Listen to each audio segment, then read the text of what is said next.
3 start. বন্ধুরা, এটা একটা গাছ আমি লাগাচ্ছি। এটা হচ্ছে হাইব্রিড কুল। তো এটা খুব ভালো ফলন হয়। এই গাছটা শুনেছি ফলনটা খুব ভালো হয়। তো এটা আমি লাগাচ্ছি, আজকে লাগাবো। এটা নিয়ে এসেছি, তোমাদের সেটা আমি দেখাচ্ছি। এটা লাগাবো আজকে। তো তোমরা দেখতে থাকো, আর অবশ্যই একটা লাইক কমেন্ট শেয়ার করে দিও, ঠিক আছে?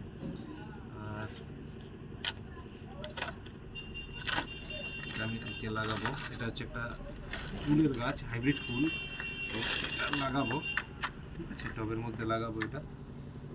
কুলটা ধরে আছে, মাটিটা একটু বেশি হয়ে গেছে, মাটিটা একটু কম করতে হবে। ধরে আছে, ধরে আছে। কুল একটা ধরে আছে। না, এটা কুল ঠিক নয়, এটা